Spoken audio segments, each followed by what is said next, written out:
noches, da igual que os diga esto, porque lo estarás escuchando cuando mejor te haya venido. Muchas gracias por estar otra vez escuchando nuestro habitual programa semanal de Getafe News Informa, en el cual analizamos, bueno, tanto los temas de actualidad como, bueno, como aquellas cuestiones que suceden y que pasan en nuestra ciudad. Hoy vamos a abrir con uno de los temas, yo creo que fue noticia la semana pasada en nuestro municipio.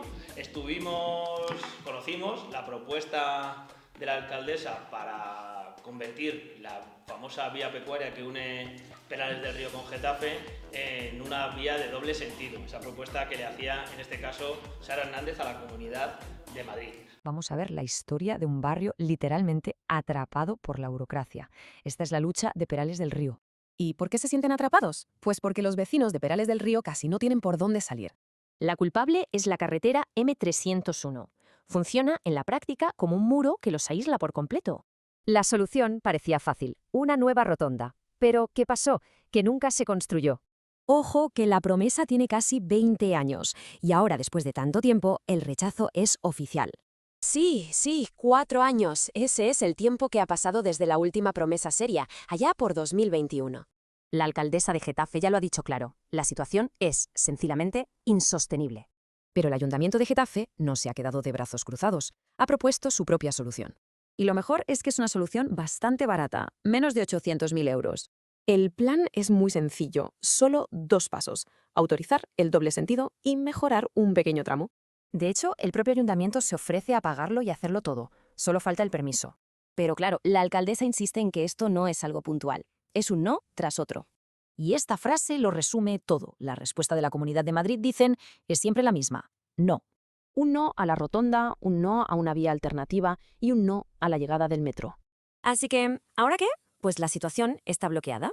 Getafe ha hecho una petición formal y está esperando. Al final, la gran pregunta es, si no es por dinero, ¿por qué este barrio sigue atrapado?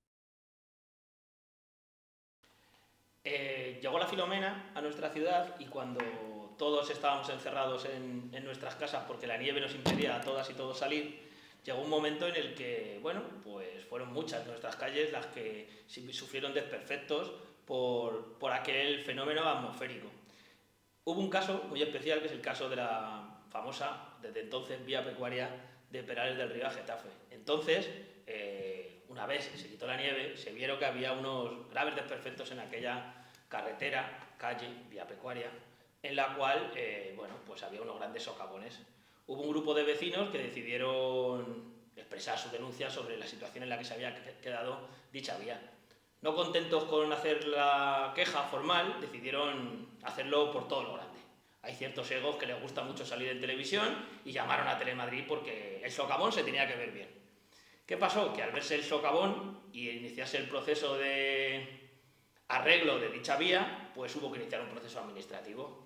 Y, oh sorpresa, algunos descubrieron entonces que aquello no era una carretera, no era una calle o era una vía pecuaria.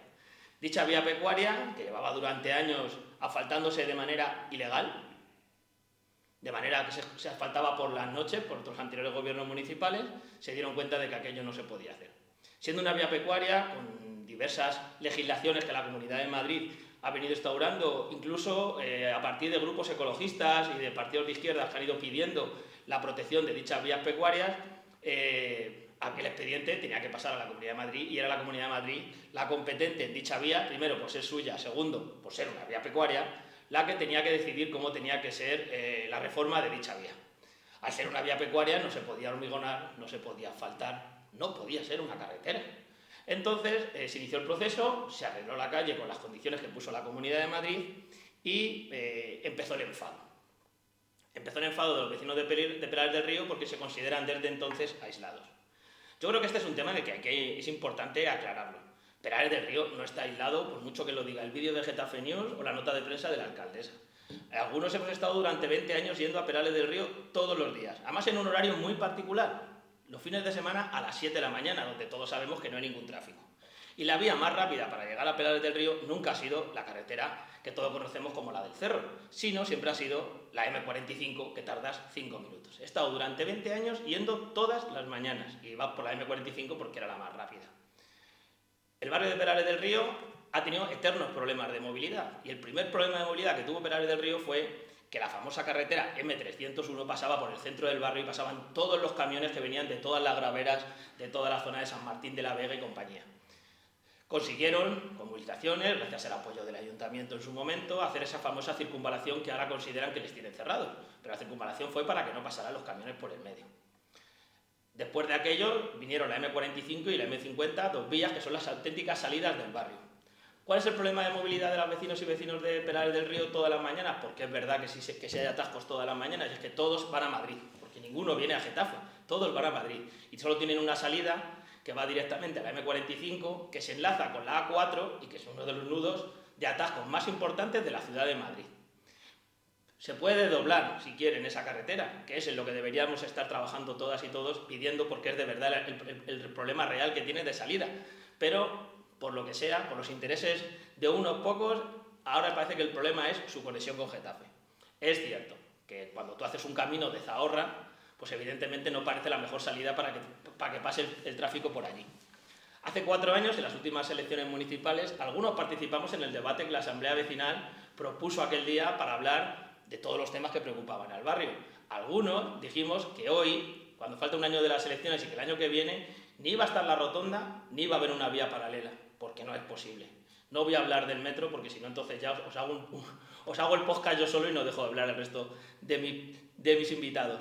Pero la realidad es que el metro no va a estar porque no hay personal, no hay personas suficiente viviendo, y la Comunidad de Madrid no va a poner el metro hasta que no haya más gente viviendo, y eso ya daría para otro tema, hablar de urbanismo y vivienda. La carretera no se va a desdoblar porque no iría a ningún sitio, y la tan manida rotonda sirve para 2 cosas. La rotonda serviría para que los coches que salen del barrio pudieran entrar a la M301 teniendo que dar un rodeo para volver a llegar al atasco del que estábamos hablando antes, ¿vale? Hay vecinos que están a favor y otros vecinos que están en contra. Ahí, a gustos, los colores. La realidad es que la rotonda no se va a hacer hasta que el polígono de los Olivos 3 se desarrolle, se haga su ampliación industrial. Y evidentemente, cuando se amplíe su ampliación industrial, eso va a implicar un aumento del tráfico, porque si vamos a poner hoy en día Getafe, y en este programa hemos hablado mucho de que todo gira alrededor de la logística, eso va a incrementar el tráfico por esa zona. Esa movilidad, esa rotonda va a permitir, como mucho, atravesar todo el polígono de los Olivos, no voy a negar todo el tráfico que eso supone, y llegar hasta el Casar, que debería ser el punto neurálgico de movilidad para el barrio de Perales del Río. Y que es verdad que ahí sí que se debería apostar por un autobús lanzadera o algo que uniera directamente Perales del Río con el Casar. Esa sería la solución real de movilidad.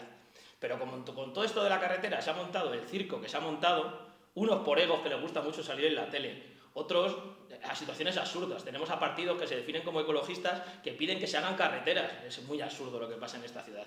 Y ahora la última novedad es querer ampliar un camino de Zahorra para hacerlo en 2 sentidos. Insisto, un camino de Zahorra, no es una carretera, es un camino de Zahorra. Podrán decir lo que quieran en las notas de prensa y echar las culpas unos a otros. La realidad es que eso no va a suponer ninguna solución de movilidad para el barrio de Perales del Río. Pero chicos, mientras van a estar entretenidos. Yo solamente haría una observación. Yo creo que las relaciones del ayuntamiento y la comunidad no pasan por un mejor momento histórico. Y probablemente eso tiene que ver a lo mejor con los personajes, con las actitudes. A lo mejor los cargos públicos tienen que entender que pueden tener enfrente otro de otro partido, en otra institución, pero que hay intereses que tienen que negociarse, que tienen que acordarse, que hay que negociar. Y para eso hay que tener un poquito de mano izquierda, un poquito de buena voluntad y un poquito de empatía. A lo mejor también hay una falta de empatía para poder solucionar problemas que exceden el ámbito municipal y que nuestra cabeza no está muy ilustrada en este apartado. Bueno, pues vamos con otro tema, porque creo que de la vía pecuaria seguro que vamos a seguir hablando, yo creo que más veces. Y daba un dato importante, Jesús, ¿no? Esto de las relaciones entre las administraciones y cómo se gestionan los fondos en este caso. Es curioso porque en el caso de la famosa rotonda ha parecido que sepamos por lo menos 3 veces en los presupuestos autonómicos, pero luego desaparece, es como el Guadiana. Unos días está y otros días no está. Lo que sabemos es que sigue sin hacerse. Vamos a seguir hablando de dinero y de fondos. España se enfrenta a la posibilidad de perder miles de millones de euros de la Unión Europea. Vamos a ver por qué. Pues sí, la cifra es esa, 20.000 millones. Es el dinero que el propio gobierno asume que se va a perder. Para que nos hagamos una idea, esto es más del 1% del PIB anual del país, un golpe tremendo.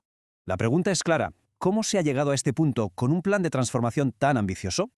A ver, recordemos que estos fondos eran para la recuperación económica tras la crisis del COVID-19. En total, a España le tocaron 163.000 millones de euros, una cifra histórica, vamos. El plan tenía 4 pilares: digitalización, transición energética, igualdad y cohesión, claves para reindustrializar el país. Entonces, ¿dónde está el problema? Pues parece que todo se atasca en la gestión y ejecución de los fondos. Demasiada burocracia, una gestión muy centralizada y al final un cuello de botella enorme. Y aquí se ve claro el agujero. Todavía quedan más de 27.000 millones por adjudicar. Y claro, el tiempo apremia. La fecha límite siempre ha estado ahí, agosto de 2026. No hay más. Así que, a la desesperada, el gobierno pidió una prórroga. Un año más, por favor. ¿Y cuál fue la justificación? Pues la crisis por la guerra en Irán, que lo complicaba todo. Vale, ¿y qué dijo la Comisión Europea? Pues su respuesta fue, bastante clara y directa. Básicamente, que los plazos se tienen que cumplir, que no hay ningún margen de maniobra, vamos. En resumen, no hay prórroga. La fecha límite de agosto del 26 es definitiva. Y si a esto le sumamos los créditos ya perdonados, la pérdida total podría llegar a 80.000 millones. Esto es casi la mitad de todo el dinero que recibió España, una oportunidad única que se nos escapa. Al final, la gran pregunta es, ¿está España lista para gestionar proyectos de esta magnitud? Primero empezaré diciendo que sabíamos la cantidad de dinero que se nos daba a fondo perdido y como créditos. Lo sabíamos, no era una incógnita. Se negoció, ahí se negoció bien. Con la Unión Europea, el volumen de los créditos que hay que reconocer al gobierno español un mérito, sin ninguna. Pero luego se sabía que había que gestionarlos. No es que vayamos a perder 40.000 en créditos y 20.000 a fondo perdido. Es que yo incluso creo que esto merece un análisis más profundo.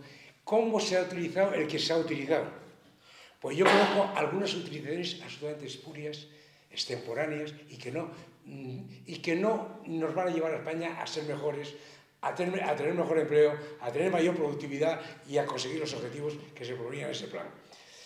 Y aquí, ¿qué es lo que ha fallado? Esa es la pregunta. ¿La organización? ¿La burocracia? ¿La descentralización? ¿O la centralización? ¿Cuál de los dos? Creo que esto merece un análisis y un debate que en el Parlamento, nosotros no somos un Parlamento, nos han elegido los ciudadanos, nosotros solo estamos para denunciar o para exponer los problemas. Creo que en el Parlamento español este tema merece un debate en profundidad y sobre todo para que la próxima vez no suceda lo mismo. Yo no puedo estar más de acuerdo. Además, yo añadiría un dato más. Y hemos hablado otras veces aquí, cuando hablamos de Hacienda, hablamos de dinero. El caso de los fondos europeos realmente es un escándalo por la nefasta gestión, pero como bien dice Jesús, lo importante sería que analizáramos cuáles son las razones por las cuales somos incapaces de gestionar ese dinero. Me habéis escuchado muchas veces contarlo, pero el caso de los ayuntamientos es paradigmático en este sentido. Es decir, según el Banco de España, los ayuntamientos están en torno a los 30.000 millones que siguen ahí depositando dinero que son incapaces de gestionar. Hoy el Ayuntamiento de Getafe precisamente publicaba una nota de prensa de que 12 millones de euros de remanentes, hay que recordar que remanentes es el dinero que no te has gastado el año anterior, que has sido incapaz de gastarte, se lo vas a gastar en no sé cuántas cosas, que ya veremos si te las gastas, porque claro, se han aprobado los remanentes hoy, estamos en abril, a ver si somos capaces de ejecutarlo de aquí a diciembre. Pero aún así, las leyes que tenemos, tanto las reglas de gasto como el nefasto modelo de la ley de contrato del sector público, que hay que recordar, aprobado por todos los partidos del arco parlamentario, esa nefasta ley de contrato del sector público impide una gestión correcta. Cuando las leyes impiden que la gestión del dinero sea correcta, lo normal es cambiar las leyes. Y ahí deberían estar. Digo, igual que se pusieron de acuerdo todos los partidos para aprobar esta ley, reconocer su error abiertamente y cambiarla. O sea, no puede ser que en un ayuntamiento como el nuestro de Getafe, que vamos a hablar del nuestro porque es el que nos pilla más cerca, llevemos sin el Polideportivo San Isidro desde el año 2012 que se tiró el anterior. O sea, es una gestión totalmente ineficaz. Claro, no puede ser que... ¿Cómo le explicamos al ciudadano cuando tenemos las quejas por la burocracia de los miles de millones que están en cuentas bancarias y que no se utilizan con la de necesidades y de requisitos que siguen las necesidades que tienen las vecinas y vecinos de nuestras ciudades, pero igual con los fondos europeos? Cambiemos las leyes e intentemos solucionar este problema grave de gestión que tienen las administraciones públicas en España. Pero coincidiendo contigo en que la ley de contratos del sector público puede ser manifiestamente mejorable por esto que tú estás diciendo, es la misma ley, insisto, que tienen el resto de los ayuntamientos de España. y de nuestro entorno y de la Comunidad de Madrid. Y que con esas leyes, con esas mismas leyes, con esas mismas normas, los municipios gestionan sus pueblos. Y lo gestionan de otra manera completamente diferente.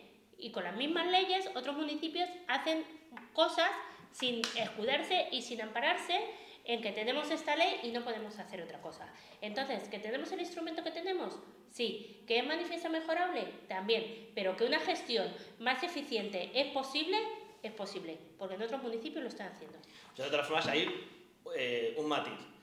Yo no he escuchado a nadie, ni del Ayuntamiento de Getafe, excusarse en la ley de contrato del sector público y Pues en los problemas que hay. Bueno, yo no he escuchado a nadie quejarse de eso, desgraciadamente. O sea, a mí me gustaría tener un alcalde o una alcaldesa, o ir a escuchar a alcaldes y alcaldesas quejarse de este problema. En público bueno, se han quejado, pero yo, si quiero, se quejan. Yo las quejas las quiero en público. Sí, porque ponen el pretexto, claro. En privado. Es que no podemos, porque, es que no. Y siempre son balones fuera, es que esto lo tiene que hacer no sé quién, pero no quiere, es que esto es la ley de contratos, pero no se puede. Una pregunta y así estamos. De otro tema que afecta a Getafe. El Centro Cultural de la calle de Madrid, que lleva 12 años también, está terminado, ¿por qué no se inaugura? Se va a inaugurar ya, antes de Semana Santa. Me perdonas, por eso he dicho que se iba a inaugurar, no se ha inaugurado. ¿Por qué no se inaugura? Hay que esperar a las elecciones porque no hay otra cosa para inaugurar. No, yo creo que no. Esa es la pregunta, vamos. La última información que se han publicado al respecto es que estaban a punto de conectar la luz, el agua y el gas. El tema de los suministros básicos, que era por lo que no estaban. Llevamos así desde diciembre. En mi casa yo se lo arreglé en 3 días, ¿eh? Bueno, pues el ayuntamiento lleva 6 meses para poder ponerle el agua, la luz y el gas. A mí que me den otra explicación. Pero yo acabo con un matiz. La compañía, entonces la culpa de que no se haya inaugurado la tienen las compañías suministradoras de energía. No, yo no he dicho la luz y el gas. Que no se ha inaugurado porque le falta. Y luego el día que se vaya a inaugurar lloverá y se tendrá. Y entonces, o si no, saldrá sol y ahí hará mucho calor. Y si no, es como la canción. Yo sí le echamos la culpa, como diría mi querido Jaime Urrutia, al cha-cha-cha, que es lo que nos falta ya. La cuestión es que, o sea, yo me refería a que cuando el Banco de España habla de que hay 30.000 millones, no son 30.000 millones del Ayuntamiento de Getafe, son de todos los ayuntamientos de España. Habrá unos que tengan más, otros tengan menos, pero hay 30.000 millones, con lo cual evidentemente se trata de el problema existe. Es generalizado en cuanto a las administraciones públicas. El problema públicas. existe, sin ninguna duda. O habrá algunos que lo hagan mejor y peor. Eso es indudable. Vamos con otro tema y seguimos hablando de Getafe y vamos a hablar, bueno, pues de un tema de vivienda, pero en este caso un tema concreto. Vamos a ver una tendencia clave en el sur de Madrid: el auge de las viviendas turísticas en Getafe. Y aquí está la cifra clave: 105. Son los alojamientos turísticos registrados en Getafe, la cifra líder. Y este dato, que es del INE, lo deja claro: Getafe lidera este fenómeno creciente en el sur. Ahora, pongamos esto en contexto. ¿Cómo queda Getafe si lo comparamos con los municipios de al lado? Fíjense en el gráfico. La ventaja es clarísima. Getafe tiene más del doble que Leganés, su perseguidor. Ojo a este detalle que es sorprendente. Varios municipios más pequeños superan a la mismísima Fuenlabrada. Vale, pero no solo importa el número de viviendas. Hablemos de la capacidad, o sea, de las plazas. Las plazas son, básicamente, el número total de camas o sitios disponibles para los huéspedes. Y aquí Getafe vuelve a ser el líder. Cuenta con un total de 291 plazas disponibles para turistas. Aunque, eso sí, el tamaño medio de sus alojamientos es más bien modesto. Menos de 3 plazas por vivienda.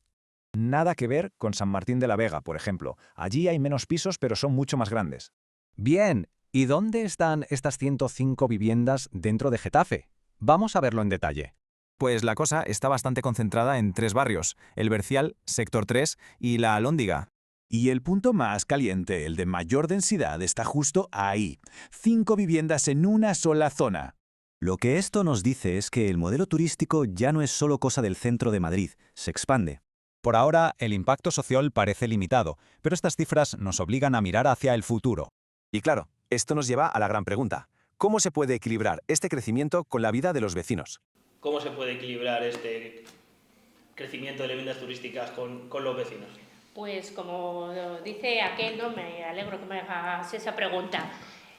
Claro, es que esto lo traemos aquí porque en Getafe, como tú has visto bien en el vídeo, se ha puesto en el vídeo, empieza a haber cierta preocupación por la proliferación de viviendas turísticas, que muchas de ellas, algunos son ya apartamentos turísticos, como recientemente se acaba de abrir uno en la calle Concepción, pero muchos son locales comerciales que estaban en los bajos y que se han convertido. Pensamos que a lo mejor iban a ser viviendas, pero no son viviendas, son alojamientos turísticos.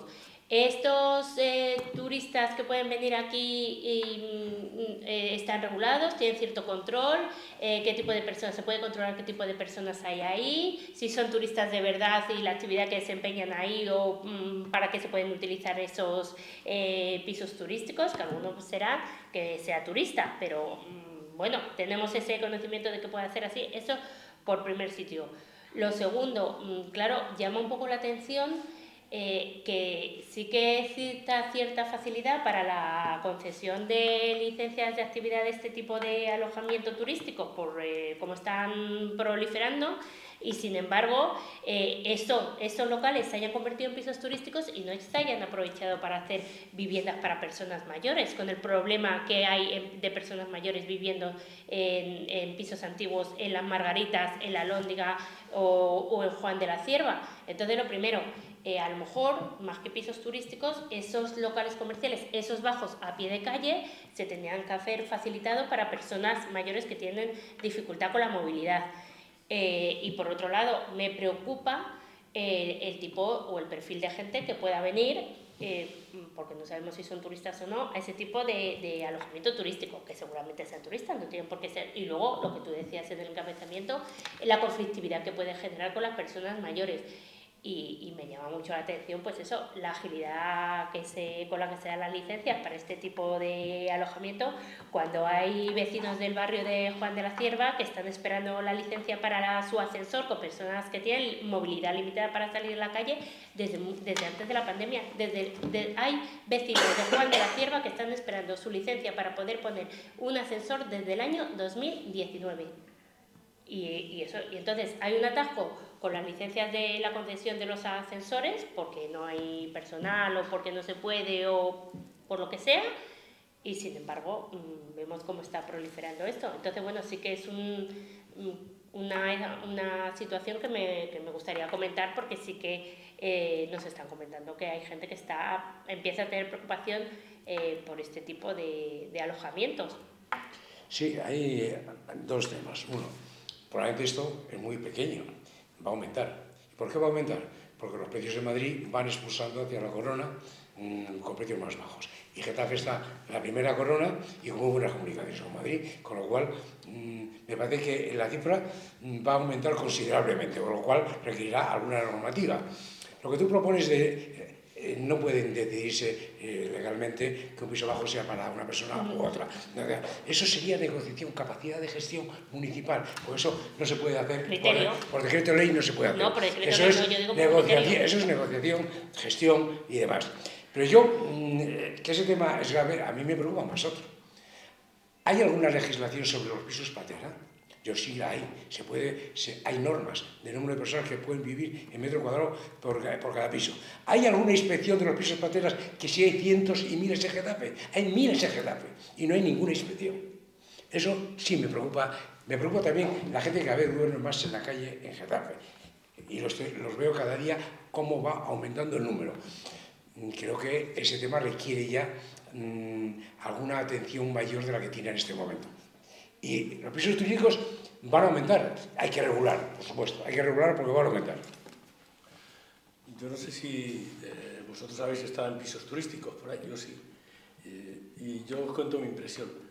Pues en muchos casos, cuando uno va a un piso de este tipo, es por una razón muy simple, porque los hoteles valen un dineral. No tiene sentido que a lo mejor un hotel en Madrid, pues pasar la noche te cuesta 200 euros y el hotel no tenga más de 1 o 2 estrellas. Estamos hablando de hoteles económicos, y si tienes que ir con los chavales, pues entonces pides dos sitios para 2 habitaciones y entonces se te multiplica.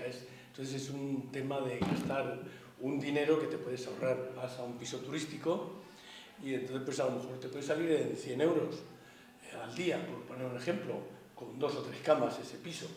Es decir, te ahorras bastante dinero, incluso pues tanto sea aquí en España, en zona turística, y Madrid es zona turística, pero lo que acaba de decir ahora Jesús tiene toda la razón, y es que se han disparado los precios de los hoteles y de cualquier sitio para poder dormir, y entonces pues la gente tiene que acudir al primer cinturón y si hiciera falta en el segundo. Además, Getafe, por poner un ejemplo, tiene otra cuestión también interesante, y es que el propio hecho de que viva aquí, o de que haya chavales que estén en la universidad atrae a cientos, cuando no a miles de padres todos los años que quieren ir una vez a ver a sus hijos.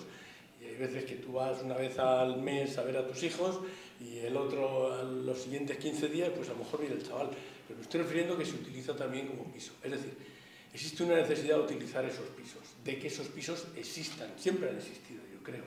Pero muchas veces pues era gente que alquilaba por días y al teléfono. Pero ahora con las aplicaciones modernas, el tema de fondo es que una empresa situada en California pues puede tener a lo mejor el control del 40 o el 50% de las viviendas que hay en España y a lo mejor solo paga por el 10% de ese 40%. Es decir, estamos hablando de que a lo mejor paga menos que si fuera el 10%. Y estoy hablando de pagar Hacienda en este caso. Es decir, buena parte de esos pisos turísticos no tiene control ni la policía, porque nadie les informa, ni tiene control el ayuntamiento de cómo se mueven esos pisos turísticos, ni tienen tampoco en muchos casos una licencia ese es el medio que ocupación. tienen los vecinos. Pero además, cuando tú haces un hotel, te has gastado un dinero, tienes que tener, si es de una estrella, de 2 o de 5, da igual, tiene que tener unas determinadas características, claro, ofrecer unos determinados servicios. En muchos casos, yo he ido a lo mejor a sitios donde el propio dueño alquila a lo mejor el hotel, su casa durante 2 o 3 meses porque le interesa, porque a lo mejor necesita sacar algo de dinero y lo hace. Pero el tema de fondo está en si esas viviendas primero están legalmente aceptadas y se necesita para eso que el ayuntamiento tome nota, porque yo soy partidario de que todos esos locales que están en un bajo, que nos están utilizando, tengan un uso, y ese uso puede ser para familias de Getafe, o a lo mejor si tú lo quieres dedicar a pisos turísticos, tú estás teniendo unos ingresos de los cuales Hacienda debería llevarse un porcentaje. Hablemos de la ley de eutanasia en España, un derecho que se enfrenta a muchos obstáculos. La ley garantiza un derecho, pero la realidad, como vemos, es una auténtica carrera de obstáculos. Fijaos en esto, hay casos aprobados que llevan más de 16 meses paralizados por recursos judiciales. Y esta espera es terrible porque hablamos de personas con un sufrimiento constante e intolerable. Por definición. Claro, aquí surge la gran pregunta. ¿Puede alguien como un familiar frenar un proceso ya aprobado? El problema es un choque de leyes. Una dice una cosa y la otra la contraria. Y es que España es uno de los poquísimos países con esta ley, solo 11 en toda la ONU. Y ojo que la ley española es de las más avanzadas, no hace falta tener un pronóstico terminal. Otro punto clave también cubre el sufrimiento por enfermedad mental, un paso muy importante, la verdad. Pero uno de los mayores problemas es el propio procedimiento. Es larguísimo y muy burocrático. Tan largo que, de hecho, 1/3 de los solicitantes muere esperando. Así de claro. Esto al final crea una injusticia. Favorece a enfermos con más tiempo frente a los oncológicos. El resultado es una tasa de aplicación bajísima, apenas una eutanasia por cada 1000 fallecimientos. Y si comparamos con otros países, la diferencia es, bastante evidente, ¿no? Entonces, ¿por qué? Los expertos señalan fallos del sistema, falta de información y de formación médica. Y claro, la aplicación varía un montón dependiendo de la comunidad autónoma en la que estemos. Y la sanidad privada, aunque están obligados, solo realizan el 3% de los casos. El resto, a la pública. Lo que nos lleva a la pregunta final. ¿De qué sirve un derecho si acceder a él es casi imposible? Pues Eloy, ¿de qué sirve un derecho? Pues eso lo podemos aplicar a unas cuantas cosas. Lo podemos aplicar al derecho a la vivienda, por ejemplo. Podemos aplicar al derecho al aborto también. Y en este caso estamos hablando del derecho a la eutanasia. La verdad es que hay un grupo de países, como bien decía el vídeo, muy pequeño en comparación con el resto del total de países del mundo. De los 180 países, aproximadamente solo 11 o 12 pues han formulado una legislación para contemplar la eutanasia y unos ciertos protocolos. Y es un tema que en un futuro, especialmente a países en los cuales existe mucha gente que puede llegar a una cierta edad e incluso superar esa edad sin ningún problema, y estoy hablando de España, por ejemplo, donde la edad media a la cual la expectativa de vida puede llegar, la edad media quiere decir la edad a la cual la expectativa de vida puede llegar, está ahora cerca de 85 años. Estamos hablando de que a partir de ciertas edades, pues las personas no somos personas como tal, es decir, sobrevivimos, pero a veces como vegetales. A nivel personal he tenido varias experiencias, pues una de ellas, pues un familiar que desde los 64, 65 años, vamos a poner, se tiró 20 y tantos años, pues postrada en una cama con Alzheimer, mirando al techo, durmiendo, pero sin moverse. Es decir, una persona en este estado, a menos que ella haya dicho algo, sobrevive como puede, etcétera, pero no deja de ser un elemento que ofrece cariño, o por lo menos lo recibe en una vivienda, pero es un tema triste, porque estás viendo a tu hermana, tu madre o tu abuela, pues muriéndose todos los días, realmente con una muerte en vida. Es un tema delicado, pero si además el tema ocupa a cierta gente un gasto excesivo, porque hay gente que no está bien de la cabeza, no reconoce, no lo puedes llevar a una residencia, porque no existen residencias donde, apenas existen residencias donde atienden gente con problemas mentales o gente con problemas físicos graves, porque eso llevaría una persona o una persona y media diaria atendiendo a cada grupo de 4 o 5 que hay, es decir, se disparan los precios. Hay que entender que hoy día, por ejemplo, los precios de una residencia en Madrid sin subvención cuestan una media de 3.500 a 4.000 euros. Me he explicado. Es decir, el doble o más del doble de lo que gana un chaval joven trabajando de 25 años para sustentar a su familia. Entonces hay gente que tiene claro el asunto, dice, si llego a un punto donde ya no reconozco a la gente que tengo alrededor y encima soy una carga, pues quiero quitarme de en medio por el cariño que esta persona tiene hacia los que le rodean y además por su condición, que ha dejado de ser humano en cuanto no entiende absolutamente nada, mira al vacío, en fin, es una situación terrible, tanto para él como para las personas, él o ella, o las personas que se encuentran alrededor. Y en el caso que a mí me ocupa, que yo he vivido, pues esta persona lo hizo, yo le pregunté en este caso a un allegado, oye, le voy a escribir una carta, de hecho la hice, diciéndole que no se autoliquide porque estaba mentalmente bien esta persona. Y me dijeron, hazlo, pero yo creo que no te va a contestar. Porque él lo hace como muestra de cariño, porque a su mujer eso le vale un dineral, porque además su mujer no puede hacer frente a estos costes que tiene, ni a los daños morales, o vamos a decirlo de alguna manera, que puede sufrir cuando desaparezca esta persona al cabo de 4 o 5 años. Y entonces, pues, lo entiendes, porque una persona que no va a tener más allá de un X tiempo de vida y además unas condiciones de dolor y de daño terribles hacia él y hacia, o sufriéndolas él y sufriéndolas la familia, pues no está dispuesto a soportarlo. Y yo lo entiendo. Y cuando antes decía que hemos llegado a una edad de expectativa de vida que posiblemente supera los 85 o 90, muy poquita gente se encuentra en buenas condiciones cuando llega a esa edad. Con lo cual va a haber gente que diga, es imposible para mi mujer o para mi familia, va a ser oneroso el que yo viva en estas condiciones y además no me entere de nada. Así que en el momento que pase esta situación, es decir, que pase de un cierto límite que yo me marco, por favor, liquidadme.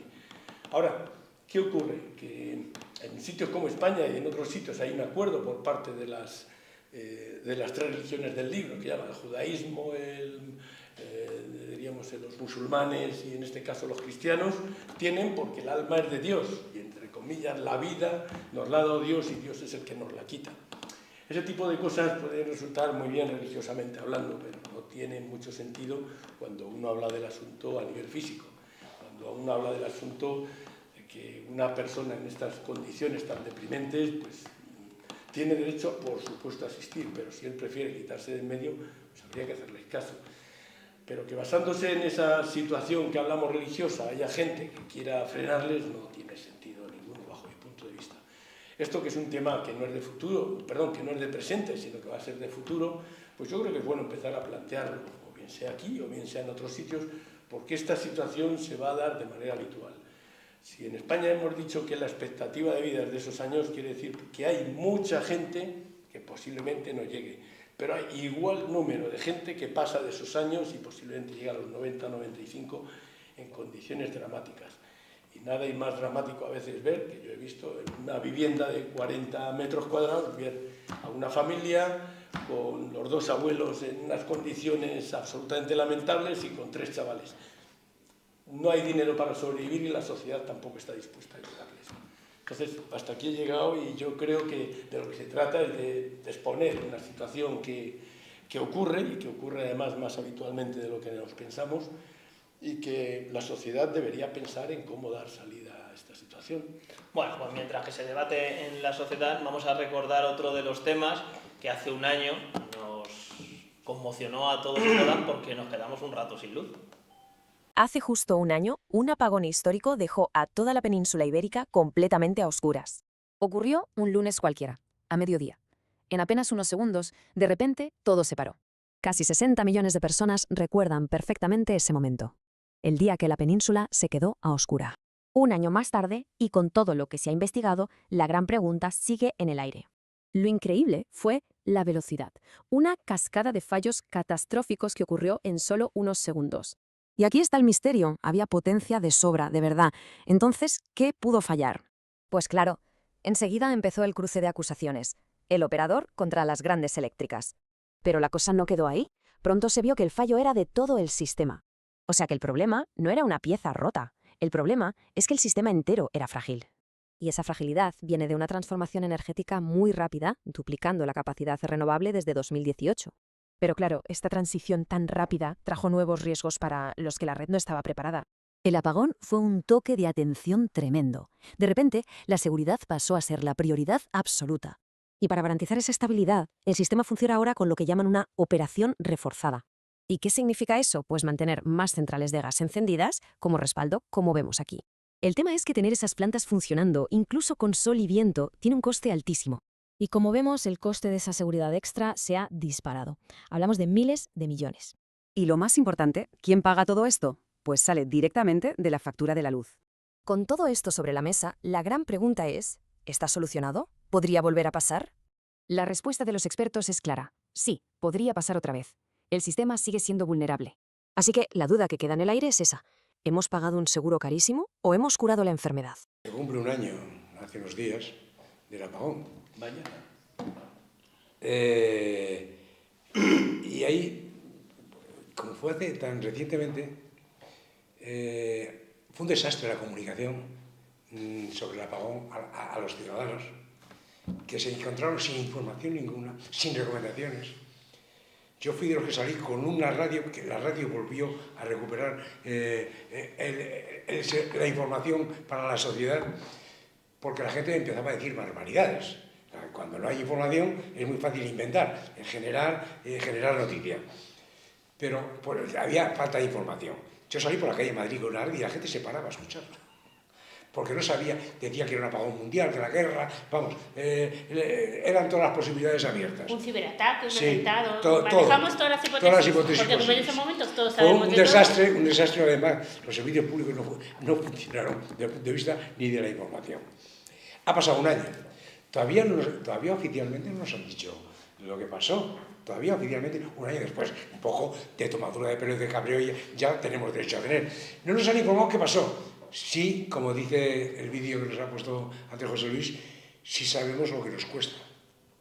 Y nos cuesta entre 4.000 y 6.000 millones al año. Aproximadamente unos 20 euros por la factura de la luz estamos pagando, porque la estamos pagando los ciudadanos. Y no nos han explicado qué ha sucedido. ¿Puede volver a suceder? Como dice bien, sí, mientras no se hagan las inversiones necesarias, que es necesario el almacenamiento y en redes de distribución de la energía eólica, la energía solar, etcétera, etcétera. ¿Y cómo se está, para que no haya otro apagón, cómo se está solventando? Se está solventando con el ciclo combinado en las centrales eléctricas, que significa utilización de gas y que significa un aumento en el coste de la luz. Nos hablaron de la selección ibérica. Ahora, con la guerra de Irán, la guerra provocada por Estados Unidos y los israelíes en Irán, hemos descubierto que era otra mentira, que hemos pagado más caro en España que en los países más importantes de Europa. La electricidad, desde que estallaron este conflicto. Entonces, hay que buscar razones. Es que esto no quieren pagar las indemnizaciones que están esperando. Las indemnizaciones van a ser para las grandes empresas. Los ciudadanos nos vamos a reclamar, porque nos gustaría más la reclamación de dar poderes al abogado que lo que nos iban a pagar. Van a reclamar las grandes empresas. Entonces, que no nos tomen el pelo, por favor. No, yo lo que digo es que si supuestamente todavía siguen investigando las causas del apagón, que por eso no sabemos todavía los ciudadanos por qué se produjo el apagón, porque siguen investigando, si no saben cuáles fueron las causas del apagón, ¿cómo sabemos que no se va a volver a producir si no sabemos dónde se ha producido el fallo? Vamos, eso es lo más lógico. Lo segundo, por lo que va saliendo de una comunicación de otra, de Red Eléctrica, de un responsable de otro responsable, parece evidente que entre los diferentes operadores del sector energético español, entre las renovables, las de ciclo combinado, las de la nuclear, no sé qué, existe una manifiesta coordinación con el conjunto del Estado que es responsable de nuestro sistema energético, y eso es preocupante. Y esto, si no se corrige, pues en el futuro estamos absolutamente vendidos con nuestra seguridad energética, lo primero, en cuanto a país, en cuanto a inversión, en cuanto a seguridad jurídica y de inversión y económica, y lo segundo, acordaros en la crisis del 2008 y durante esos años cómo nos protestábamos y cómo decíamos por la pobreza energética y cómo salíamos a protestar contra la pobreza energética por los precios que en ese momento tenía la luz y el gas, y la pobreza energética desde el 2008 aquí en los hogares españoles se ha multiplicado. Es que en los últimos inviernos estamos viendo cómo se han producido incendios y hay muertes en las casas por malas combustiones de los sistemas de calor que tiene la gente, o por braseros, o por... y eso es por la pobreza energética que sigue y sube. Entonces, la factura de la luz sigue subiendo y nadie sabe por qué, ni por las renovables. Nadie es capaz de explicarnos por qué los consumidores... Está clarísimo, lo he dicho, sí. Porque hemos tenido que poner en marcha el gas... De ciclo combinado, que es más caro por la carrera. Pues Sí, correcto. Ya, pero una vez que sube por la guerra o por las condiciones, eso no va a volver a bajar ya nunca. No, siempre hay que invertir en redes, y lo hemos dicho, y en almacenamiento para que no suceda otro apagón. ¿Y se está invirtiendo? No. Claro, porque ¿quién va a pagar esa inversión? Aquí la clave es quién tiene que pagar esa inversión. Si la tiene que pagar el Estado, que es el propietario de Red Eléctrica, o ese dinero tiene que salir de los beneficios que se llevan las grandes empresas del oligopolio eléctrico que tenemos en este país. Estoy seguro que volveremos a hablar de un tema muy interesante, como bien ha apuntado Sandra, que es la pobreza energética, pero eso será otro día. Hoy nos despedimos. Esperemos que no tengamos otro apagón. No creo que haga falta hablar, como bien has dicho, creo que no hace falta hablar. Para hablar de pobreza energética no hace falta hablar del apagón, porque todas nuestras vecinas y vecinos sufren en la factura todos los días, todos los meses, ven cómo van incrementándose mes a mes, año a año, y van viendo cómo esos salarios, como hablábamos en el último programa, cada vez se estiran menos, si le queremos llamar de esa manera. Así que muchas gracias a los tres por estar aquí otra tarde, y nada, y la semana que viene volvemos a estar aquí en Getafe News Informa.